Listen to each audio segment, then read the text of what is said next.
Yeah, I have some handouts. They're not exactly the same. Just they can go. I didn't know there'd be this many people. All right. Really? I'm Nezzy, and I've been working in this area for a long time. I started really organizing around homelessness back when the Occupy movement happened, because the public face of Occupy became homelessness. It was an inclusive movement. People were gathered.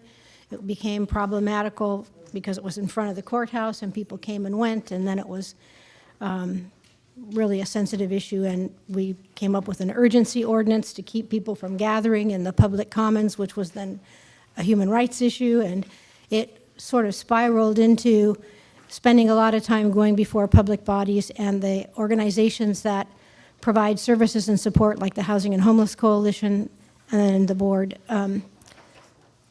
to say that what we're doing isn't working.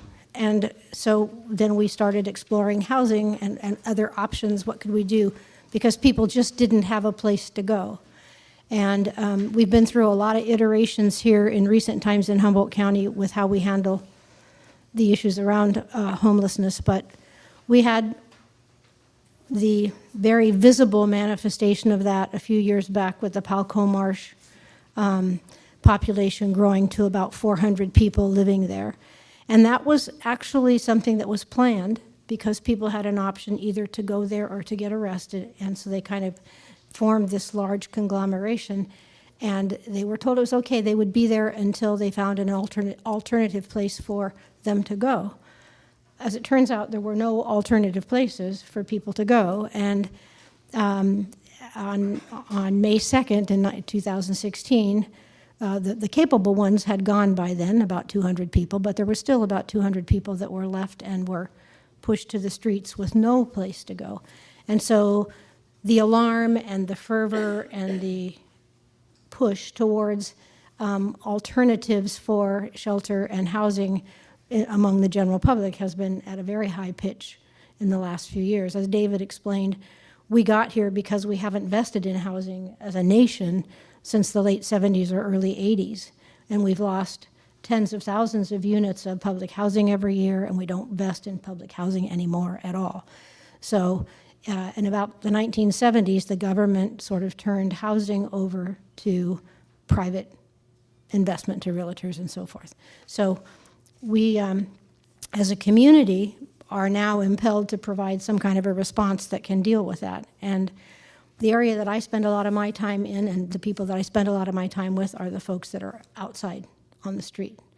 And they don't meet any of the mandates for the housing that we do have, the affordable housing, some of the housing programs, because you have to meet certain qualifications, even though we have what's called a housing first policy, or it's a concept, it's not a real program, but it's an idea that you want to put people in housing first and then decide what they need by way of services and support, because a breathalyzer test or testing you for what kind of issues you have or your mental health should not be anything that keeps you from getting into housing, because we believe in my organization, Affordable Homeless Housing Alternatives, that housing is a human right.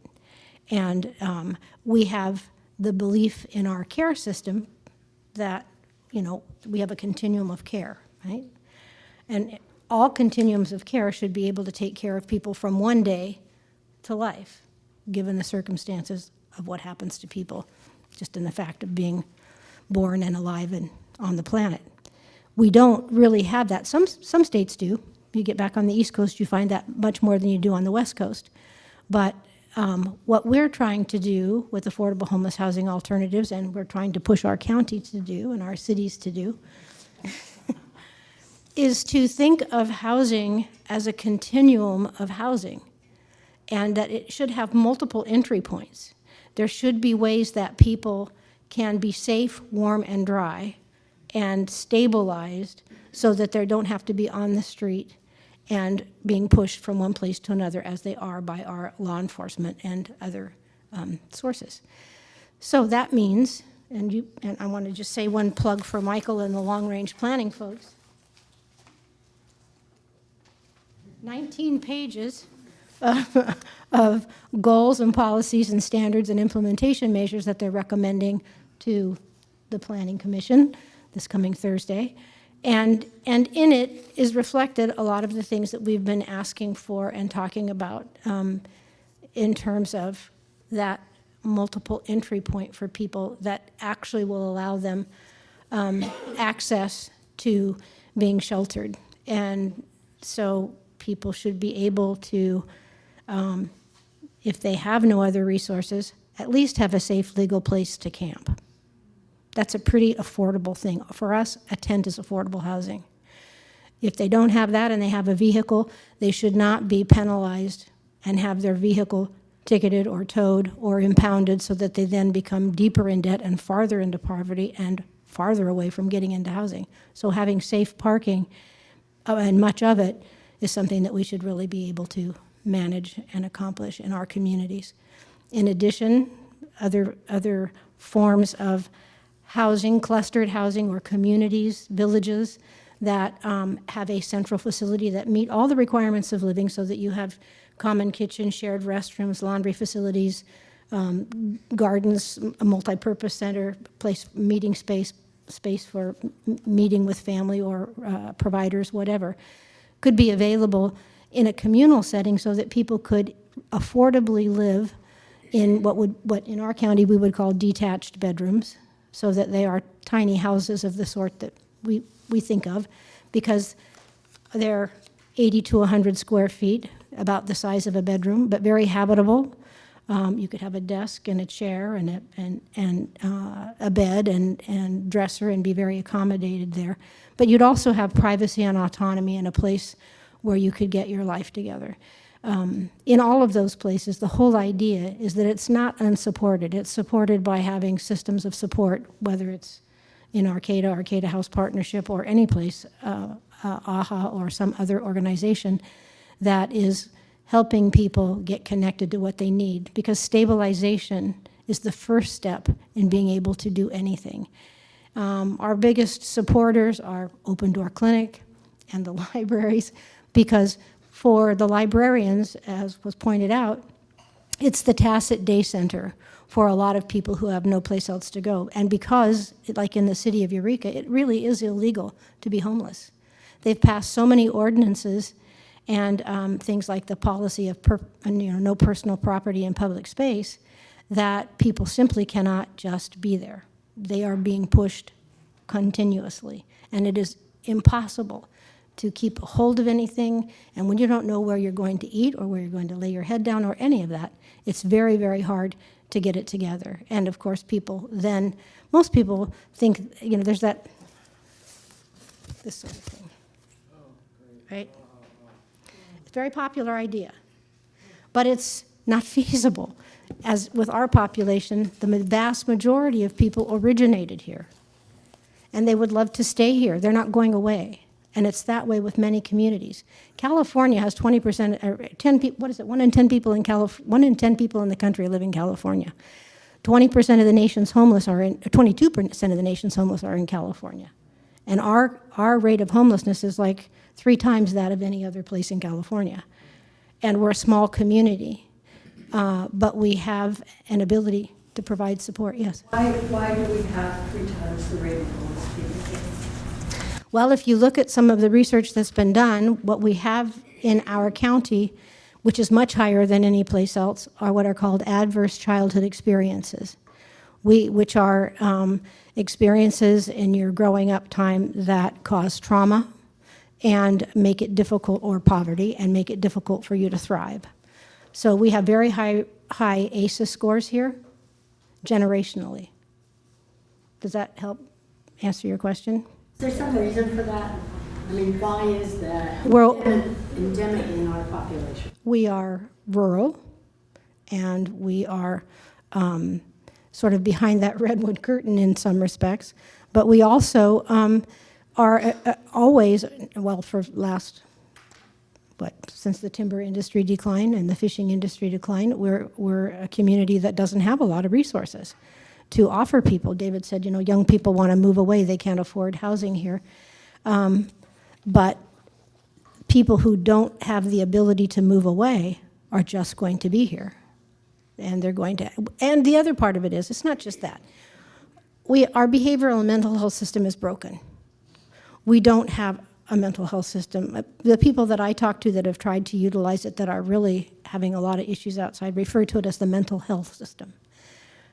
I'll say that again, mental health system, because it's hard to get supported in the way that you need to. If you end up in acute care, for example, in sempervirens, and you're from the street, you could be held there for 72 hours or whatever it is, and then you're gone, but you can't get in to see a clinician. The next time you can get an appointment to see someone or connect would be 4 months. And if you're a person that's outside, you're not even going to remember that or have that in your hands by that time, probably, unless you have a case manager or something that gives you that kind of support. And most people who are out there, we have a tremendous number of people in an area that we refer to as the gap. They don't qualify for housing programs. They don't have the resources. And none of the things that are being developed or the monies that come to this area, which often go into rapid rehousing, which is keeping people that are on the edge in housing, or emergency solutions, dollars go into rental subsidies. If you're not in housing, you're not going to be helped too much to get into housing unless you qualify for those things. And many, many people don't. So. I was going to say, I moved here from New Jersey, where I worked in a psychiatric hospital and also in the community for the clergy council. With the clergy council, I'm a clergy person. And we developed a homeless shelter. And one of the critical things is that you need an address to get service. Exactly. You can't get Social Security if you can't get an address. The other critical piece was, like you're saying, not only do you not have mental health services, the critical part for us to keep the shelter going and to keep that bed there and that address for that particular person was that the community mental health center came in.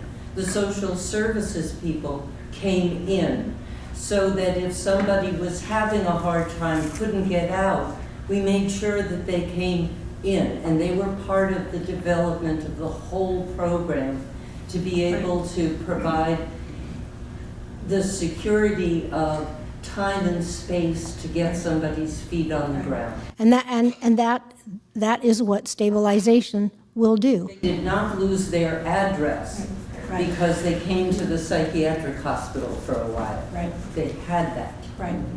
And that's a very, very important thing, and that's the first step, which is we started out thinking that we were going to be able to do tiny home villages fairly easily in this county, because we thought we could get the county to declare a shelter crisis, which they did, and the city of Eureka did as well, and then we could use emergency zones, SB2 zones, that are already principally permitted for emergency sheltering, and develop areas where people could get stable and could reside there for a while. They have time limits on them, and they have a lot of other restrictions, and that has not happened. We've had very little help in identifying what zones would be helpful for us, and we have identified some, but there are many of them, and so it's a big task. But the whole idea of being able to get into housing at all or getting stable is a huge part of that. David talked about population growth and about what I write down here, the climate change and all of that.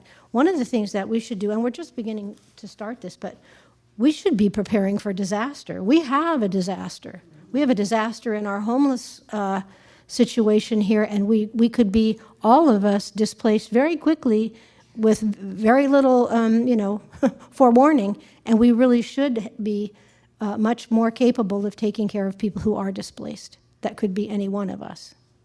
So it's really important that we think about that. And the other thing is, with the population that we're working with, there's a tremendous amount of stigma. The idea that people are out there because it's their choice, or because they did something wrong, or they're just not good material, or something of that nature, which is really not true. One of the things that I want to tell you about is we just got a grant from the Homeless Emergency Aid monies to purchase and start operating a mobile shower unit, which will be 3 showers, 3 restrooms, bathroom, shower, and toilet. And we can take it on the road. We can be on or off the grid. And the important thing about that is hygiene and having an ability to take care of one's most basic needs. Open Door tells us that's the most important step in the direction of anybody having health care or being able to address their needs. And if we don't put them in a place where, or allow them opportunities to be where, they're permitted to be, we're not ever going to be able to address that very well. We can go out and we can take a trailer around and shower people, but we hope that it's a facility that gets to sit at one of our facilities. And we'll have more than one, yeah. You mentioned 19 pages in the plan devoted to this. Could I ask Michael whether that includes provision for tiny house villages or for what she's describing as detached bedrooms? In other words, campsites. Yes. And you've identified areas where that can occur yet or not, or just the concept is approved? It's conceptual. It's conceptual. So given NIMBYism and other such problems, which allegedly are trying also to be squelched from the top down, I think, is the county going to be able to successfully identify areas where this can occur? Or is there too much political resistance? We're getting a lot of support for it, actually, in the workshops that we've had. So I'd be surprised if the county wasn't able to pull it off. So just graphically, this is a really simple design, but it's what a simple supervised or co-coordinated, self-regulating camp can be like. People don't see a lot of garbage, that's part of the problem. People are really chastised and stigmatized because they make a lot of waste, but there's no provisions for dealing with that much. Wasn't that designed for Redwood Acres? This right here? Uh-huh. No. I thought one was. Well, there may have been one, and we proposed this to the city of Eureka for 3 different sites for 50 people each. Microphone isn't. Oh, sorry. Thank you.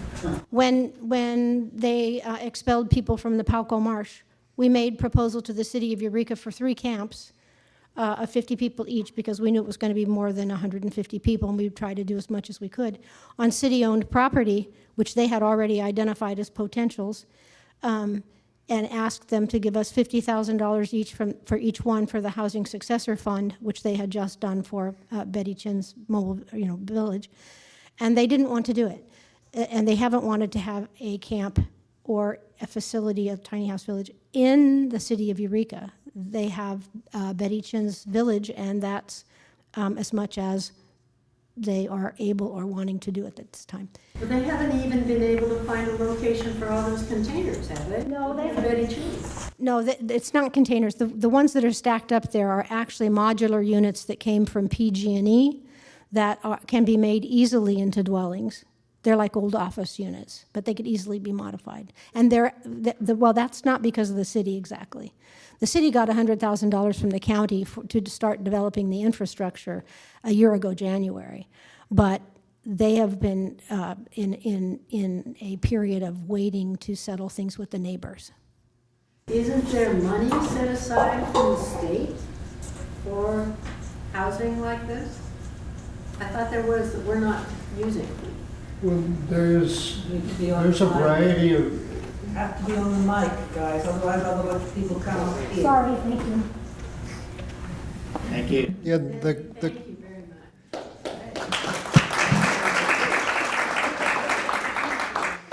the question was whether or not there's funding from the state to support a alternative house village like Nezzy is talking about, and the answer is yes, there is funding from the state, and there's going to be actually a lot more funding from the state. So All of the jurisdictions are ramping up their grant writing and administration expertise as we speak.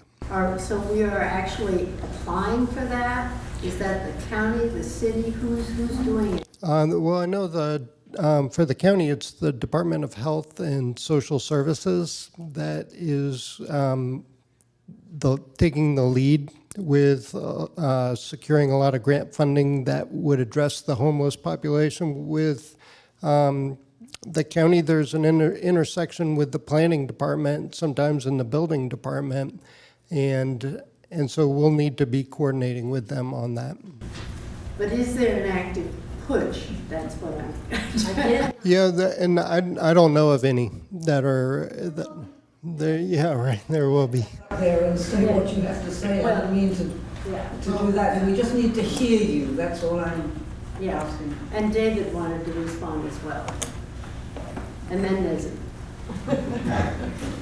So I just wanted to respond directly to your question. Are we pursuing grant funds right now for homeless individuals? The answer is yes.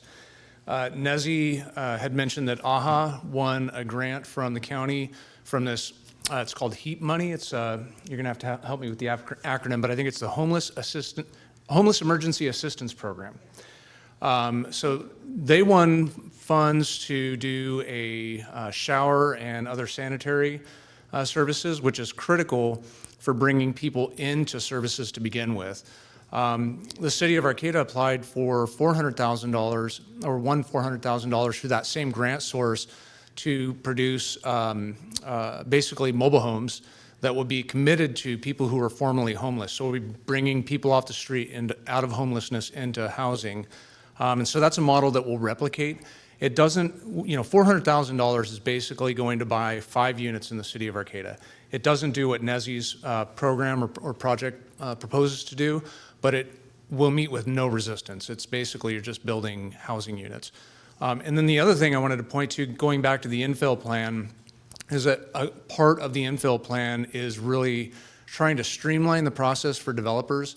Most developers look at an investment opportunity as either the amount of time it's going to take them, the amount of money it's going to take them, or the amount of uncertainty that's involved in that process. And so what we're trying to do with the infill program is to eliminate some of that uncertainty, or all of it if we can. Along with eliminating that uncertainty, we would require the developer provide for us certain community needs. And so one of those community needs would be provide a certain proportion of that housing in your units as dedicated to affordable housing, maybe even down to the level of, for depending on the unit, people who were formerly homeless. So we're putting that back into our requirements because we used to have that requirement and we eliminated it. It would be an option, not a requirement. So there'll be an affordable housing option associated with the development. If you select from and I don't want to get into too much detail, but stay tuned. And I'll give you my card if you're interested in learning more. But the long story short is that there'll be certain incentives for developers to provide us affordable housing instead of us requiring it.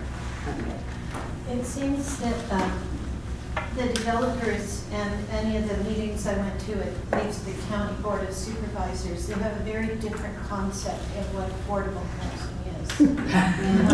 I see these apartments go up in Arcata, and these poor kids, it's like $1,200 for a one-bedroom apartment. That's not affordable. It's not affordable for people on a pension, and it's not affordable for students, except that they're coming from wealthy areas in Los Angeles or something. And I think that like the issue of rent control that came up with the mobile housing, I almost think that needs to be addressed in the area also. I mean, not just Arcata, but everywhere where there's, homeowners in apartments and people really don't want that, but it needs to be affordable. The plan I'm referring to, the program I'm referring to would require that they actually rent restrict to certain affordability levels through a regulatory agreement. It wouldn't be an open market affordable. But that village project, is that going to be another one of these high rent places? Yes. In part, it would be mixed income. Nezzy's jumping out of her seat. I'm going to turn the mic back over. I just want to say one thing about affordability, okay? We do have a really skewed view of what affordability is. And even our affordable housing projects, and you guys might not like this, but even our affordable housing projects that are funded by the state are going to be continued to be utilized at the rate that they fund them and the way that they operate them, as long as they continue to give money.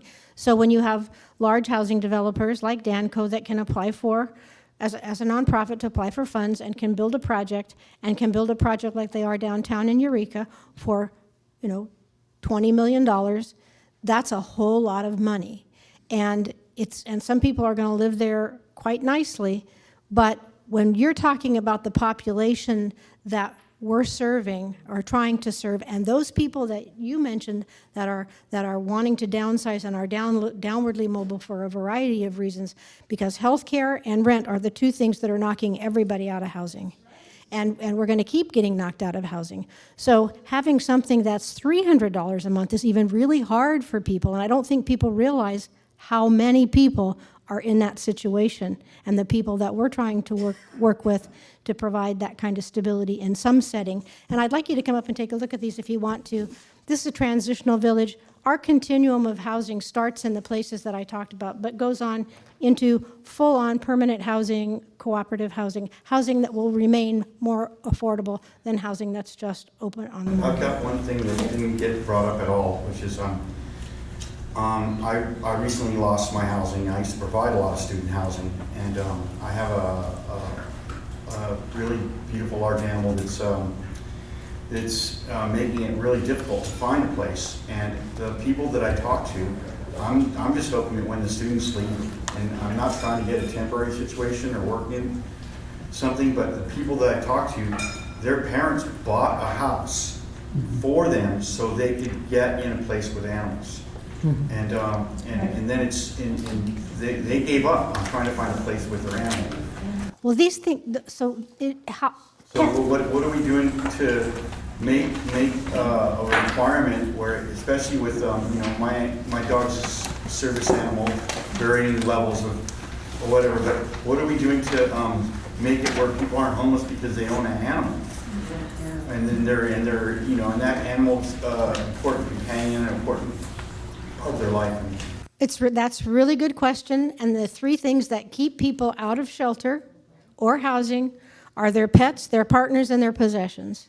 And so there isn't a provision in most programs for that. There's provisions in all of these for animals, but it's not carte blanche for everyone, and everyone's not going to have an animal. But there needs to be some way that we can be, more discerning and capable in the way that we try to provide housing and support. And one thing I can tell you is that we did enough bullying of the developer on the village that they now provide for animals, for the students and the mixed housing. So you can use the bully pulpit, even though you're limited to 2 or 3 minutes, depending on where you're going. You can push for these things. They're real. For many people, and particularly seniors, their dog may be their best companion and part of their family. I know ours is. I have a husband. He's there too. So first of all, I want to thank our presenters here.